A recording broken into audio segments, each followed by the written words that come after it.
അതുകൊണ്ട് ഞാൻ പേഴ്സണലി എപ്പോഴും എൻ്റെ ക്ലയൻസിനെ റെഫർ ചെയ്യാറുണ്ട് ഫോർ എ മീഡിയേഷൻ.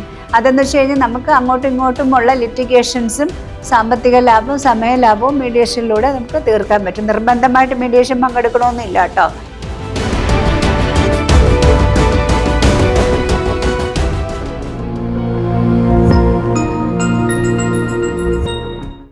കുടുംബ കോടതി കേസുകളിൽ കോർട്ട് മീഡിയേഷൻ്റെ ആവശ്യകതയെക്കുറിച്ച് ഞാൻ ഇതിന് മുന്നേ വീഡിയോ ചെയ്തിട്ടുണ്ട്. പക്ഷേ പലപ്പോഴും ചോദ്യം ചോദിക്കാറുള്ളത് നിർബന്ധമായും ഞങ്ങൾ മീഡിയേഷൻ പങ്കെടുക്കാറുണ്ടോ അല്ലെങ്കിൽ പാർട്ടിസിപ്പേറ്റ് ചെയ്യാറുണ്ടോ അല്ലെങ്കിൽ അറ്റൻഡ് ചെയ്യാറുണ്ടോ എന്നത് ഒരു ചോദ്യമായിട്ടിരിക്കാറുണ്ട്. ശരിക്കും വോളണ്ടറി ആയിട്ട് രണ്ട് കൂട്ടർക്കും താല്പര്യമുണ്ടെങ്കിൽ മാത്രം നടക്കുന്നതാണ് മീഡിയേഷൻ. നിർബന്ധിതമായിട്ടല്ല മീഡിയേഷൻ നടക്കുന്നത്.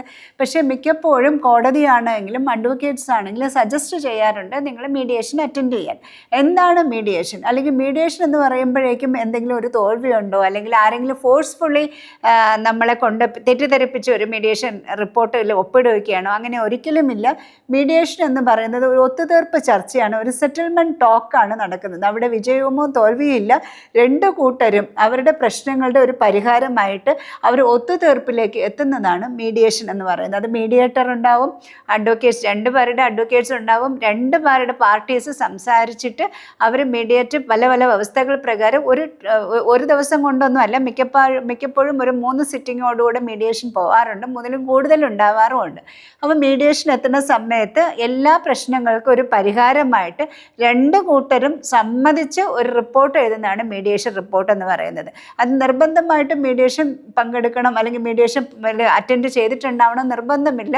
ആ മീഡിയേഷൻ അറ്റൻഡ് ചെയ്തില്ല അല്ലെങ്കിൽ മീഡിയേഷൻ നിങ്ങൾ അറ്റൻഡ് ചെയ്തു എന്നിട്ട് അത് ഫെയിൽ ആവുകയാണെങ്കിൽ തിരിച്ച് കോടതിയിലേക്ക് ട്രയലിൽ വരും. എന്തിനാണ് മീഡിയേഷൻ കൂടുതലും പ്രിഫർ ചെയ്യുന്നതെന്ന് വെച്ച് കഴിഞ്ഞാൽ അവിടെ നമുക്ക് നമ്മുടെ സമയം ലാഭിക്കാം, നമ്മുടെ സാമ്പത്തികം ലാഭിക്കാം, ഇപ്പം കോടതിയുടെ സമയം ലാഭിക്കാം. അവിടെ പിന്നെ കോടതിയിലേക്ക് ട്രയലിന് വരുന്ന സമയത്ത് കോടതി ഒരു തീരുമാനം എടുക്കും. ആ തീരുമാനം ഏതെങ്കിലും ഒരാൾക്ക് ഫേവറബിൾ ആയിരിക്കും. ഒന്നുകിൽ ഹർജിക്കാർക്ക് അല്ലെങ്കിൽ എതിർകക്ഷിക്ക് ഫേവറബിൾ ആയിരിക്കും. ഇത് ഒരു തോൽവിയോ ഒരു ജയമോ ഉണ്ടാവാം. പക്ഷെ മീഡിയേഷനിൽ വരുന്ന സമയത്ത് അങ്ങനെയല്ല, ഒരു ഒത്തുതീർപ്പ് ചർച്ചയാണ് അവിടെ ഉണ്ടാവുന്നത്. അപ്പം മീഡിയേഷൻ ഫെയിൽ ആവുകയാണെങ്കിൽ മാത്രം അല്ലെങ്കിൽ മീഡിയേഷന് താല്പര്യമില്ല എന്ന് പറയുമ്പോൾ മാത്രമാണ് കോടതിയിലേക്ക് തെളിവുകളുടെ അടിസ്ഥാനത്തിൽ അല്ലെങ്കിൽ ബാക്കിയുള്ള ട്രയലിലേക്ക് പോകുന്നതും വിസ്താരങ്ങളും നടക്കുന്നത്. അപ്പം മീഡിയേഷൻ എന്ന് പറയുമ്പോൾ മിക്ക കേസുകളും കോടതിയിൽ തന്നെ മീഡിയേഷൻ സെൻറ്റേഴ്സ് ഉണ്ടാവും.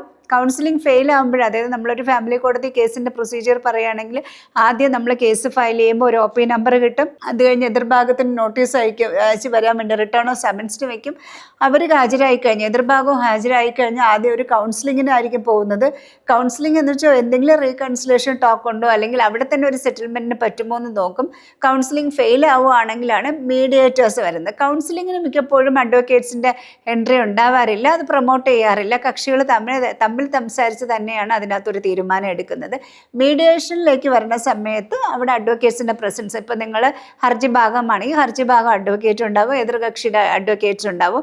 അവിടെ നിങ്ങൾ എന്തെങ്കിലും എവിഡൻസ് പറയുകയോ അല്ലെങ്കിൽ അവിടെ നിങ്ങൾ എന്തെങ്കിലും നിങ്ങളുടെ ഭാഗങ്ങൾ പറയുകയോ ഒന്നും മീഡിയേഷൻ ഫെയിൽ ആണെങ്കിലും അത് മീഡിയേറ്റർ എവിഡൻസ് ആയിട്ടോ അല്ലെങ്കിൽ അവിടെ നടക്കുന്ന സംവാദങ്ങളൊന്നും ഒരിക്കലും എവിഡൻസ് ആയിട്ട് എതിർഭാഗത്തിന് എവിഡൻസ് ആയിട്ട് ഉപയോഗിക്കാനും പറ്റില്ല. ഇപ്പോൾ ഒരു പറയുകയാണെങ്കിൽ മീഡിയേഷൻ ടോക്കിനിടയിൽ വന്നിട്ട് എതിർഭാഗത്തിന് ഒരു റിലേഷൻഷിപ്പ് ഉള്ളതിൻ്റെ ഡീറ്റെയിൽസ് എല്ലാം നമ്മൾ കാണിക്കേണ്ടത് ഇതൊക്കെ ഉണ്ട്, അതുകൊണ്ട് റിലേഷൻഷിപ്പ് ഉണ്ടെന്ന്. പക്ഷേ മീഡിയേഷൻ ഫെയിൽ ആവുന്ന സമയത്ത് ഈ എവിഡൻസുകൾ മറ്റാൾ അതിനെ ഏതെങ്കിലും രീതിയിൽ ദുരുപയോഗപ്പെടുത്തുകയോ അല്ലെങ്കിൽ ഇങ്ങനെ പറഞ്ഞില്ലേ അങ്ങനെ മീഡിയേഷനിൽ അങ്ങനെ പറഞ്ഞില്ലേ അല്ലെങ്കിൽ മീഡിയേഷനിൽ മറ്റേത് കാണിച്ചില്ലേ എന്ന് പറഞ്ഞിട്ടൊന്നും ഒരിക്കലും ട്രയലിന് പോകുമ്പോഴേക്ക് മറ്റാൾക്ക് മീഡിയേഷനിൽ നടന്ന പ്രൊസീജിയർ അല്ലെങ്കിൽ മീഡിയേഷനിൽ എന്തെങ്കിലും എവിഡൻസ് സബ്മിറ്റ് ചെയ്തിട്ടുണ്ടെങ്കിൽ അതൊന്നും ഒരിക്കലും മീഡിയേറ്റർ എവിഡൻസിലേക്ക് വരികയോ അല്ലെങ്കിൽ അതൊരു തെളിവുകളായിട്ട് സ്വീകരിക്കാനും പാടില്ല. അഡീഷണൽ എവിഡൻസ് നമുക്ക് ഹാജരാക്കാം, അതല്ല ഞാൻ ഉദ്ദേശിച്ചത്. മീഡിയേഷൻ അവിടെ വെച്ചുണ്ടാവുന്ന കാര്യങ്ങൾ എന്തെങ്കിലും എഴുതിപ്പെടുകയാണെങ്കിലൊക്കെ അത് എവിഡൻസ് അല്ല. മീഡിയേഷൻ റിപ്പോർട്ട് പ്രകാരമായിരിക്കും ജഡ്ജ്മെൻറ്റ് ഉണ്ടാകുന്നത്. Mediation report it's something else. രണ്ടുപേരും കൂടെ, രണ്ട് അഡ്വക്കേറ്റ്സ്, രണ്ട് ഹർജിക്കാരും എതിർകക്ഷിയും കൂടെ ഒപ്പിട്ട് മീഡിയേറ്റർ തന്നെ ഒരു റിപ്പോർട്ട് റെഡിയാക്കി കോടതിയിൽ സബ്മിറ്റ് ചെയ്യും. ആസ് പെർ ദിസ് റിപ്പോർട്ടാണ് കോടതിയിൽ ഒരു ജഡ്ജ്മെൻ്റ് അല്ലെങ്കിൽ ഡിഗ്രി വരുന്നത്. പിന്നെ ഒരു ഫർദർ ക്ലെയിം അതിനകത്ത് ഉണ്ടാവില്ല. Everything should be settled. ആരും ആരുടെ ഫോഴ്സ് ചെയ്തിട്ടല്ല മീഡിയേഷൻ സെറ്റിൽമെൻറ്റ് ഉണ്ടാവുന്നത്. വോളണ്ടറി ആയിട്ട് ഒരു അമിക്കബിളി ഒരു സെറ്റിൽമെൻറ്റാണ് ഡിവോഴ്സ് കേസുകളിലും അല്ലെങ്കിൽ മിക്ക ഫാമിലി കേസ് മാത്രമല്ല, ഓൾമോസ്റ്റ് എല്ലാ കേസുകളും ഇപ്പോൾ മീഡിയേഷനിലേക്ക് റെഫർ ചെയ്യാറുണ്ട്.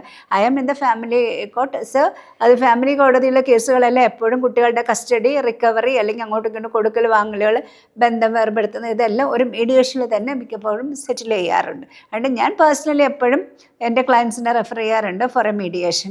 അതെന്ന് വെച്ച് കഴിഞ്ഞാൽ നമുക്ക് അങ്ങോട്ടും ഇങ്ങോട്ടുമുള്ള ലിറ്റിഗേഷൻസും സാമ്പത്തിക ലാഭവും സമയ ലാഭവും മീഡിയേഷനിലൂടെ നമുക്ക് തീർക്കാൻ പറ്റും. നിർബന്ധമായിട്ട് മീഡിയേഷൻ പങ്കെടുക്കണമെന്നില്ല കേട്ടോ. അത് നമ്മൾ വോളണ്ടറി ആയിട്ട് നമുക്ക് താല്പര്യമുണ്ടെങ്കിൽ മാത്രം മീഡിയേഷനിൽ വേണ്ടി അറ്റൻഡ് ചെയ്താൽ മതിയാവും.